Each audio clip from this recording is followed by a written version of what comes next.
अस्सलामुअलैकुम, मैं हूं जावेद इकबाल कुरैशी। वीवर्स, आज की वीडियो में मैं आपको दो तीन नुकात पर कुछ बताऊंगा, अंदर की बातें बताऊंगा। पहला नुक्ता ये है कि मौलाना फजलुर रहमान साहब इस वक्त सड़कों पर हैं, एहतजाज कर रहे हैं, धांधली धांधली का रोना रो रहे हैं। वो मैं अक्सर कहा करता हूँ, बल्कि वो बड़े सियाने ये कह गए कि जी जो अगर किसी दूसरे के लिए घड़ा खोदेगा तो खुद उसी घड़े में गिरेगा, एक न एक दिन मुंह के बल गिरेगा। तो यही कुछ मौलाना फजलुर रहमान साहब के साथ और उनकी पार्टी के साथ हुआ है। ये वो मौलाना फजलुर रहमान साहब हैं जो इस वक्त धांधली का रोना रो रहे हैं, एहतजाज कर रहे हैं, जो कभी पीडीएम के सरबराह की हैसियत से सामने आए थे, पीडीएम को लीड कर रहे थे इमरान खान के खिलाफ। तो मौलाना फजलुर रहमान इस वक्त वो कहते हैं सबसे ज़्यादा अगर कोई डसा हुआ है, काटा हुआ है, तो वो मौलाना फजलुर रहमान साहब हैं। अब ये क्या हुआ कि मौलाना फजलुर रहमान साहब जो हैं वो इमरान खान के सबसे बड़े जो थे मुखालफ थे, सबसे बड़े वो कहते हैं ना हमारे ख़िलाफ़ जो बंदा होता है सबसे आगे मौलाना फजलुर रहमान साहब थे। हर काम अगर गवर्नमेंट तोड़नी है तो तब मौलाना फजलुर रहमान, अगर उनके खिलाफ लॉन्ग मार्च करना है इमरान खान के या उसकी हुकूमत तो तब फजलुर रहमान, अगर लड़ाई झगड़ा करना है तो तब फजलुर रहमान साहब वो कहते हैं ना जुमा जानजनल सब तो अगे सी, ठीक है। तो फजलुर रहमान को सबसे आगे लगाया हुआ, तो और ये इसी में खुश थे जी मैं इन सब का सरबराह हूँ और मैं सबसे आगे हूँ और जो कर रहा हूँ वो मैं ही कर रहा हूँ। लेकिन अब क्या हुआ कि इमरान खान की गवर्नमेंट तोड़ दी, जब बाद में इन्होंने 16 महीने लगाए, महंगाई का तूफ़ान बर्पा कर दिया। अब जब हकीकी इलेक्शन हुए तो मौलाना फजलुर रहमान माजी में तकरीबन कौमी असम्बली की 10 से 12 सीटें जीत जाते थे, कभी 8, कभी 10, कभी 12, कभी 13 कौमी असम्बली की सीटें जीतते थे। और हुकूमत साजी में इनका किरदार नुमायाँ होता था, यानी कि किसी न किसी पार्टी के साथ मिलकर ये गवर्नमेंट में आ जाया करते थे, यानी कि गवर्नमेंट बनाने में मदद किया करते थे। लेकिन इस दफ़ा क्या हुआ है कि अवाम को मौलाना फजलुर रहमान साहब की ये जो पीडीएम में शमूलियत थी वो बिल्कुल भी पसंद ना आई। तो उन्होंने इस दफ़ा पीडीएम के जितनी भी पार्टीज़ थी केपीके में खसूसन बाइकआउट कर दिया, कोई वोट नहीं डाला। तो इस वक्त मौलाना फजलुर रहमान साहब की ये हालत हो गई है कि कहाँ 8 सीटें, 10 सीटें या 12 या इससे ज़्यादा। इस वक्त फजलुर रहमान साहब की तकरीबन 2 सीटें हैं कौमी असम्बली की। तो तक सूबाई भी थोड़ी बहुत जीते हैं, जितनी आगे जीते थे उससे तकरीबन बहुत ज़्यादा 50 से भी कम, 50% से भी कम सीटें जीते हैं। तो फजलुर रहमान साहब को वो अब एहसास हुआ है कि उन्होंने जो गड़ा इमरान खान के लिए खोदा था वही गड्ढे में खुद गिर पड़े हैं। तो अब उन्होंने ये सोचा कि किसी तरीके उन पार्टियों के साथ मिला जाए, राब्ता किया जाए जो इस वक्त मैदान में एहतजाज कर रही हैं। यकीनन आपको मालूम है कि इस वक्त पीटीआई सबसे सामने एहतजाज कर रही है, क्योंकि उनकी 60 से 80 कौमी असम्बली की सीटें जो हैं वो छीनी गई हैं, धांधला किया गया है। उसके बाद जमात इस्लामी जो है वो है। फिर इन्होंने भी कहा जी मैं इनके साथ मिलकर एहतजाज करता हूँ ताकि कुछ ना कुछ तो मिले। अब ये कुछ ना कुछ मिले कि क्या बात है ये भी आपको बताता हूँ कि फजलुर रहमान साहब इस वक्त चाहते हैं कि जी मुझे जो है अगर मैं एहतजाज करूँगा, ये ऐलान करूँगा कि मेरे दिल में बड़े राज हैं, वो मैं राज उगल दूँगा, वगरना मुझे भी कुछ जो है वो दो हुकूमत साजी में कुछ मेरे भी वो कहते हैं ना कुछ मेरे हिस्से भी आए, कुछ मेरी भी जेब गर्म हो। तो उन्होंने वो कहते हैं ब्लैकमेलिंग शुरू की हुई है। अगर आप सही अल्फाज सुनना चाहते हैं, अगर मैं सही अल्फाज का चुनाव करूं तो ये इस वक्त पीडीएम को ब्लैकमेल कर रहे हैं कि जी मुझे भी कुछ दो वगरना मैं तुम्हारा जीना हराम कर देंगा। तो फजलुर रहमान साहब इस वक्त बता रहे हैं उन हलकों को जी मुझे तो नुकसान हुआ है, कहाँ 8, 10, 12 सीटें और कहाँ 2 सीटें, और मुझे कुछ मिला भी नहीं, ज़िल्लत ही मिली। तो अब मुझे कुछ ना कुछ अंदर खाते मेरी जेब गर्म करो, कुछ माल लगाओ, वगरना मैं रोडों पर ही रहूँगा।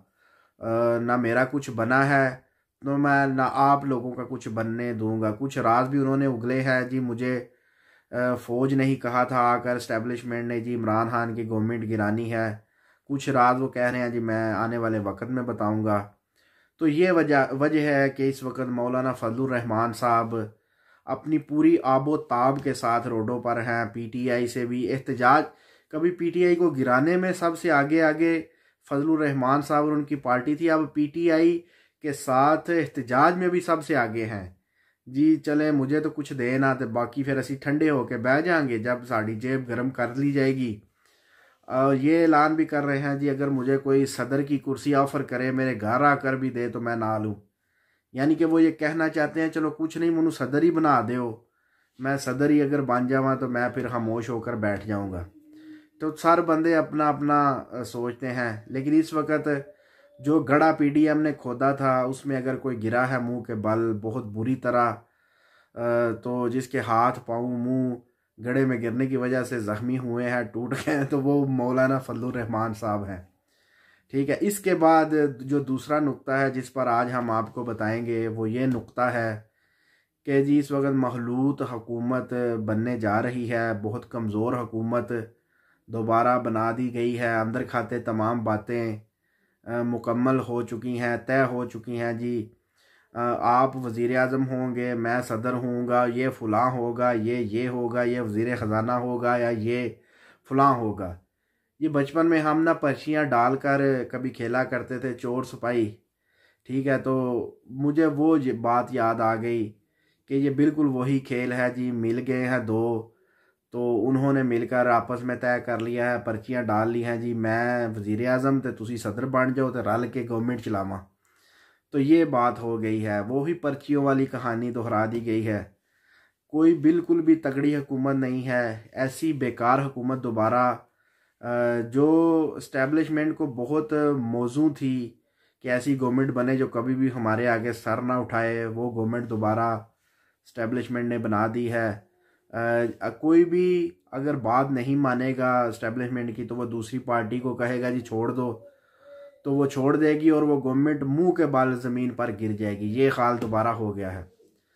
तो इसको अगर मजाक में अजरा मजाक कहा जाए तो खोती हुकूमत दोबारा बना दी गई है। बहुत से नाम हैं, मैं छोड़ देता हूँ। तो इस वक्त बहुत कमज़ोर हुकूमत दोबारा इस्टेब्लिशमेंट ने बना दी है। अब देखें ये क्या करती है, काम तो कुछ कर नहीं सकती क्योंकि एक साथ सर पर आई पड़ी हैं आईएमएफ की भी और दीगर मुल्कों की भी जिनसे हमने कर्ज़ा लिया हुआ है, तो वो आते ही किस्तें देनी है, मज़ीद महंगाई करनी होगी, इसके अलावा कोई चारा ना होगा। ठीक है, तो ये अंदर खाते काम हो गए। लेकिन वो कहते हैं ना, वो हमने कुर्सियाँ बांट ली हैं, ओहदे बांट लिए हैं, और कुछ करना है या नहीं करना, आवाम की भलाई करनी है या नहीं करनी, लेकिन हमने कुर्सियाँ ओहदे बांट लिए हैं। अपनी बेटी को वज़ीर आला बना दिया है जी, अपने बेटे को वज़ीर खारजा वो बना लेगा ज़रदारी, खुद सदर बन जाएगा, शहबाज शरीफ जो हैं वो वज़ीर आज़म बन जाएंगे, हमदा नवाज़ को कुछ और बना लेंगे। तो वो कहते हैं ना, अंधा बांटे रेवड़ियाँ बार बार अपनों को ही। तो ये बात चल रही है कि अंधा अब सिर्फ अपनों को ही बार बार रेवड़ियाँ बांट रहा है, कुछ और तो उसको नज़र नहीं आता। बाकी मरियम सफदर साहिबा की ख्वाहिश पूरी होने जा रही है, वज़ीर आला पंजाब जो है वो बनने जा रही हैं। देखें ये भी वक्त आना था कि एक नॉन सीरियस जो है वो औरत या नॉन सीरियस शख्सियत जो है वो वज़ीर आला पंजाब बनने लगी हैं। ये इस मुल्क का हाल होना था कि इस्टेब्लिशमेंट को कोई मौजू बंदा ही नहीं मिला, सीरियस बंदा ही नहीं मिला।